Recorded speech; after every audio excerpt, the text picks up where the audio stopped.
Gracias por continuar con nosotros aquí en La Pizarra. El día de hoy, en la charla viral, vamos a hablar sobre un tema muy interesante llamado los efectos psicológicos que ha traído consigo la pandemia o que, bueno, va a traer consigo más adelante y que quizá todavía no estamos viendo. Sobre eso vamos a reflexionar. Para eso nos acompaña el doctor Pedro Yáñez Camacho, quien es actualmente el coordinador del programa de psicología.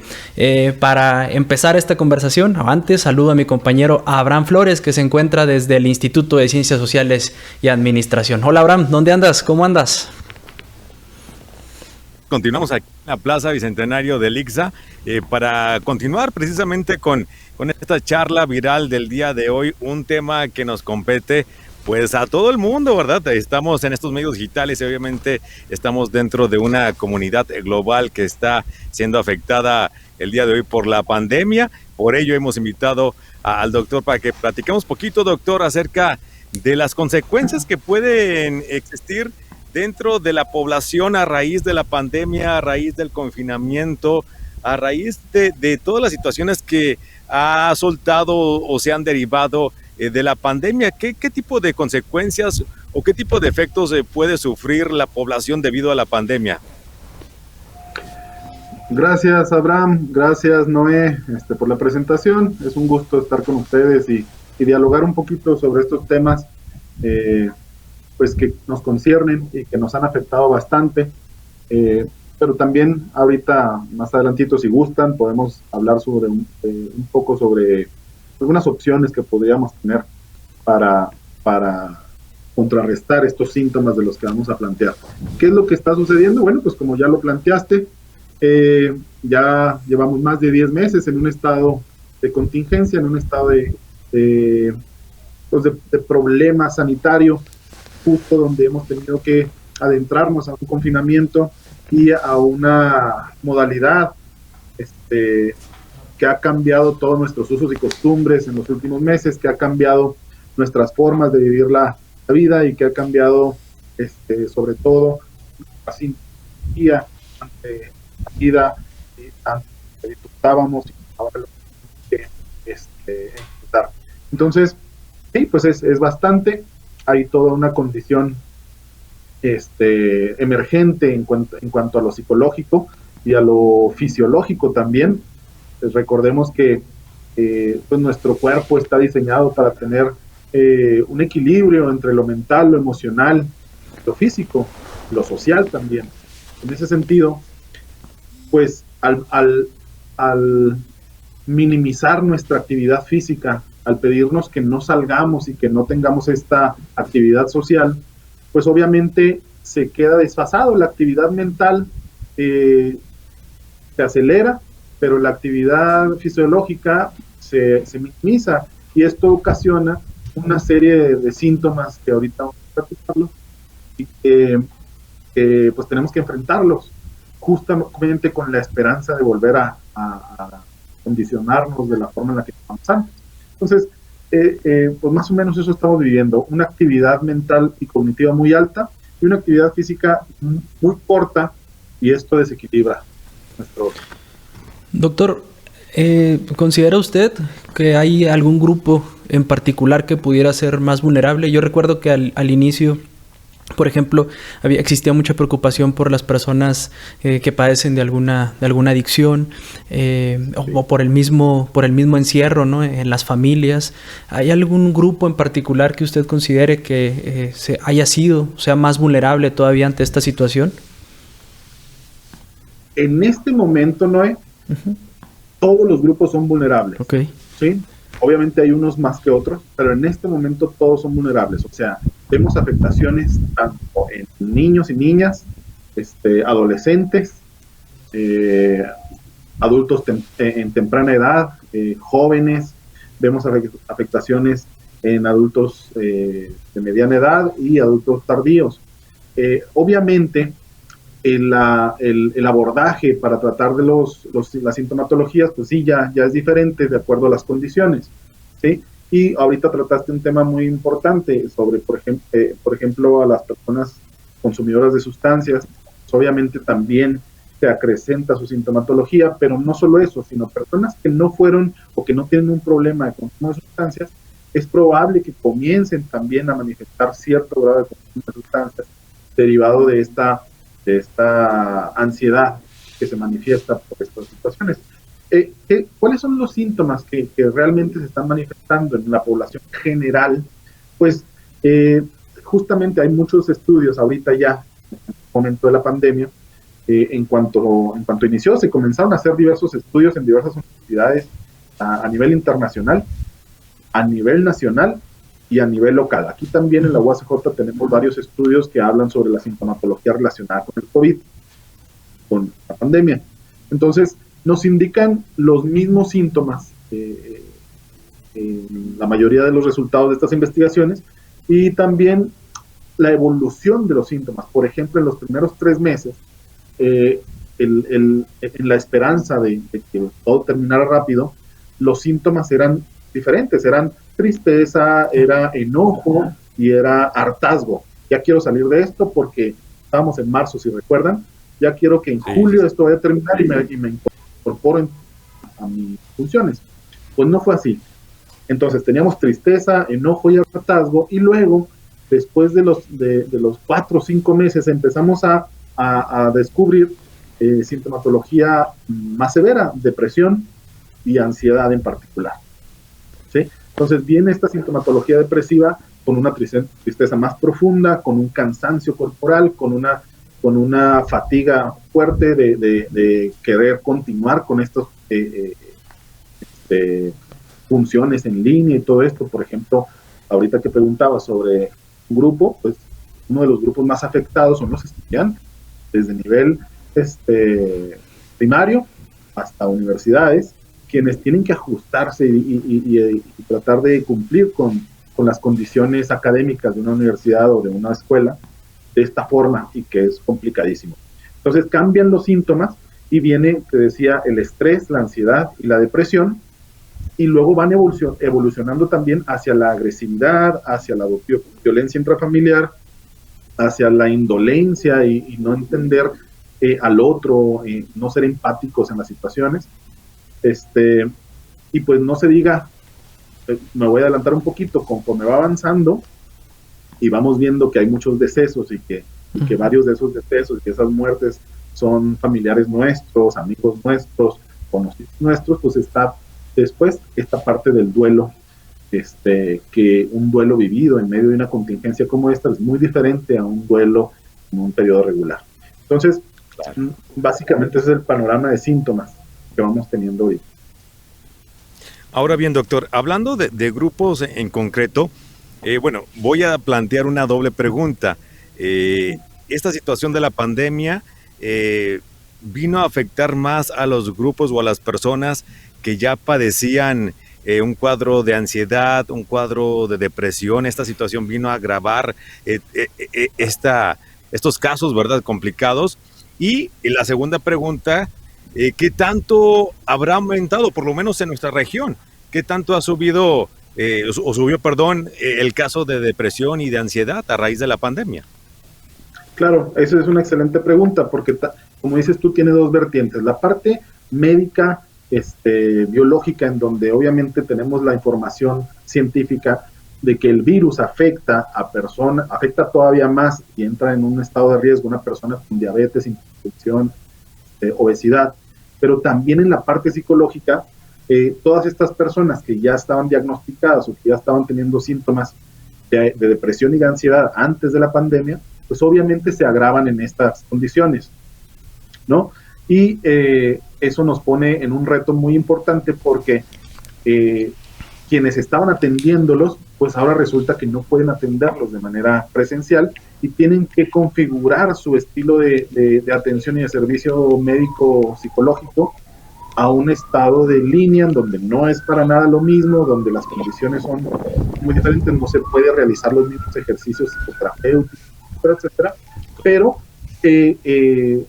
la psicología encuentra la forma, o ha encontrado la forma en los últimos años, de tratar de mejorar el servicio en línea para seguir atendiéndolos. Pero bien lo dices tú, las personas que ya tenían una condición psicoemocional o psicológica se vino a agravar bastante, ¿sí?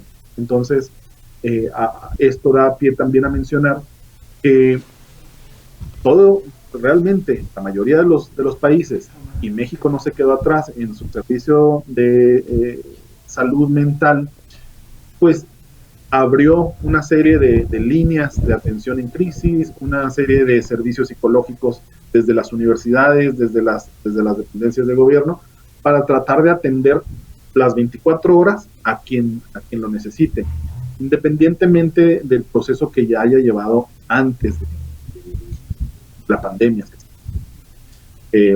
La respuesta es sí, Abraham. Se agravaron los problemas de las personas que ya venían con un diagnóstico previo. Doctor, menciona ahorita sobre esto de las instituciones y lo hemos visto en el ámbito del sector salud, ¿no? Que esta preocupación por el que exista espacio hospitalario para atender a los enfermos, pero ahora también vemos la necesidad, ¿no? O sea, creo que era una necesidad que ya existía, ¿no? Pero que ahora se hace evidente de que el sistema de salud incorpore o se fortalezca pues el tratamiento psicológico, y que yo creo que expone esa realidad. No sé si usted esté de acuerdo y qué piensa sobre esto, ¿no? La importancia de fortalecer la atención psicológica en el sistema de salud, pero también en todas las instituciones. Completamente de acuerdo, Noé. Yo creo que también en áreas de comunicación, así como en la psicología, así como en cualquier ciencia, esta contingencia vino a ponernos a prueba y a darnos un diagnóstico de cómo estábamos, ¿sí?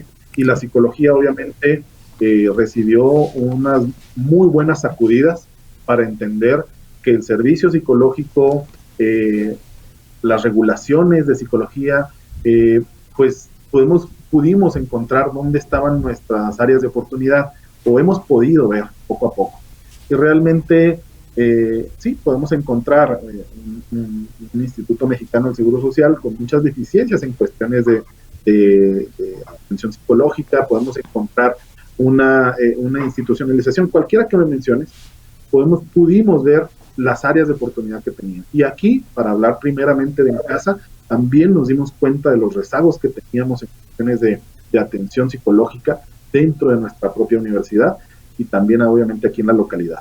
Entonces, justamente este casi año ya nos ha permitido diseñar programas, vincularnos mucho más entre nosotros y pues tratar de aperturar esta atención psicológica, no pensándola de manera temporal, sino que la contingencia nos haya ayudado a instalarla y que se quede de manera permanente, tanto en lo presencial cuando podamos regresar, como en línea, estos servicios de atención las 24 horas. Muy bien, y en ese punto, la siguiente pregunta, perdón, adelante, doctor. Lo quería mencionar justamente porque los síntomas pues no se van a acabar en cuanto nos den el semáforo verde, ¿verdad? O sea, los síntomas continúan, claro. Derivado de tanto de esta contingencia como de los que quedaron pausados y se tiene que seguir tratando. Entonces, esto tiene que ser permanente porque va a continuar la sintomatología por unos cuantos años. Muy bien. Doctor, nos desprendemos de este tema o de este punto a la siguiente pregunta. Tenemos un primer nicho para nosotros o para ustedes como especialistas en el tema, maestros y alumnos. ¿Qué pueden hacer ellos si están padeciendo ansiedad, si están padeciendo incluso depresión, ¿verdad? Dentro de esta situación, ¿a dónde acudir con ustedes? ¿De qué manera? Perdón, incluyo maestros porque también los maestros se enfrentaron con este choque fuerte, ¿verdad? Del tener que impartir clases ahora de esta forma virtual. Así que también a ellos les afectó de esta manera y de otras maneras. ¿Qué hacer? ¿Qué pueden hacer ellos? ¿Con quién acercarse? Y también lo invitaría, si la respuesta se puede hacer extensiva, pues a la comunidad general. Sí, por supuesto. Bueno, existe muchas opciones a nivel nacional, que ahorita no es necesario inclusive hacer la diferencia entre lo nacional, lo estatal y lo regional, ya que el estado virtual o en esta parte en línea, pues obviamente un servicio psicológico que se otorga en la Ciudad de México se puede otorgar obviamente a una persona. Entonces, hay bastantes opciones de atención en nuestro país. Está Ciudadano MX, está los centros de integración juvenil, está la línea telefónica de Educatel, que está dando atención psicológica. Hay un sinfín. Sin embargo, hablemos de lo que tenemos aquí en casa. Antes de mencionar cuál es este servicio, es muy importante resaltar algo que mencionaste. Todos estamos expuestos a esta psicopatología y el servicio debe ser generalizado para cualquier persona. Por ejemplo, el que brindamos aquí en la universidad y el que echamos a andar hace algunos meses es el Programa Universitario de Salud Mental y Habilidades Socioemocionales. Este programa, obviamente, lo que resalta son actividades que ya veníamos haciendo y actividades nuevas. Por ejemplo, la primordial es anunciarle a la comunidad constantemente y diariamente que la universidad tiene un centro de atención psicológica que en este momento es gratuito.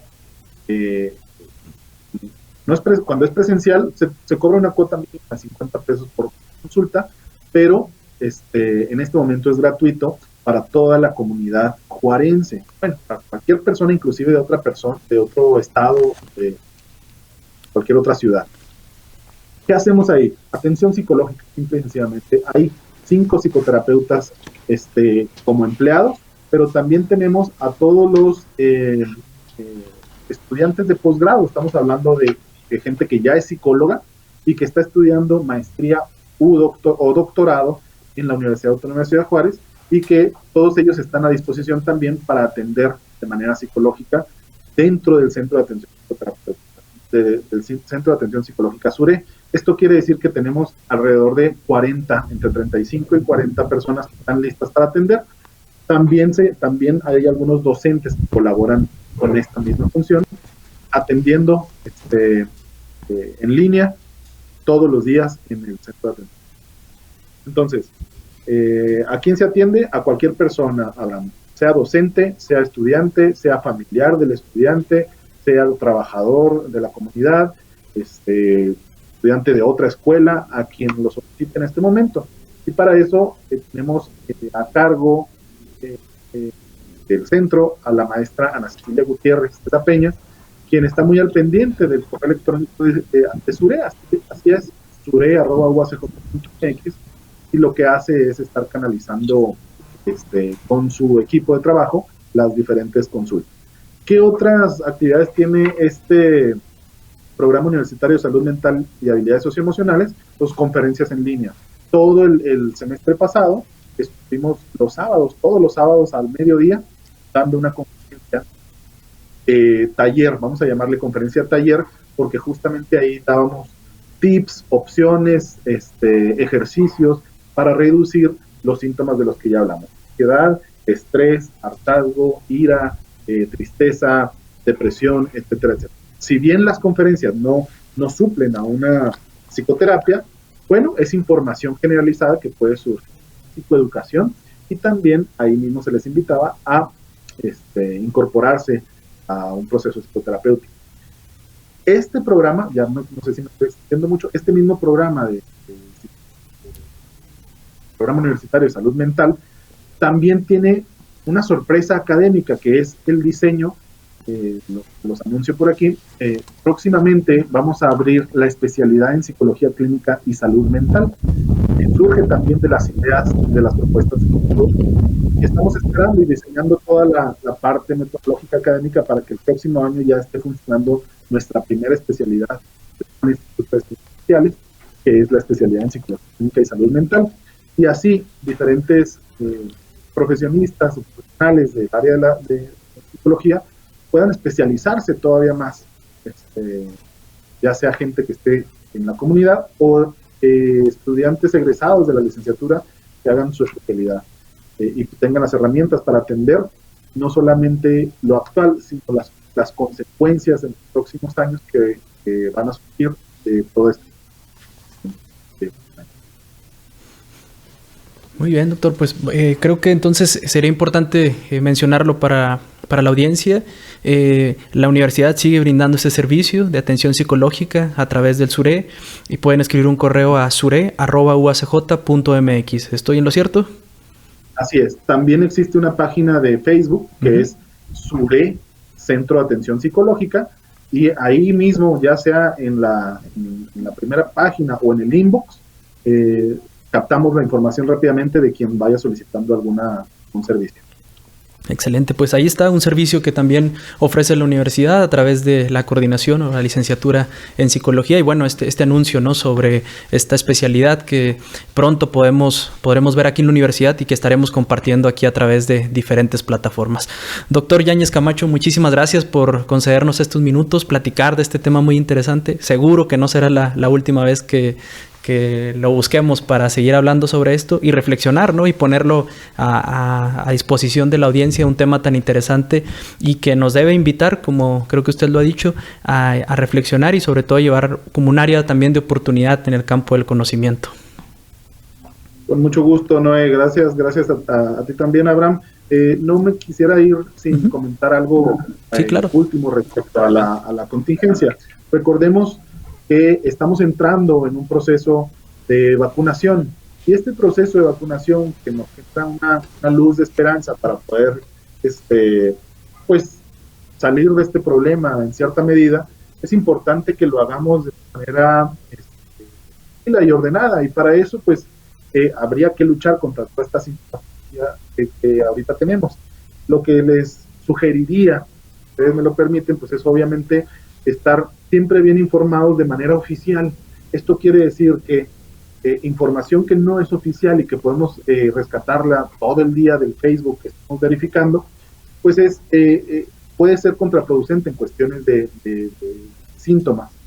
En ese sentido, pues intentemos ver la información oficial de la Secretaría de Salud para ver cómo va este proceso de vacunación y ser pacientes, ser empáticos con el personal de salud y tratar de acomodarnos a este proceso que ojalá y sea un último jalón que vamos a quedar en esta contingencia para salir este mismo año. Así es, pues gracias por la recomendación, doctor, definitivamente importante. Bueno, doctor Camacho, Yáñez Camacho, muchas gracias por compartir con nosotros, doctor. Y bueno, pues aquí seguimos en comunicación. Gracias. Gracias, un placer. Bueno, aquí continuamos en La Pizarra.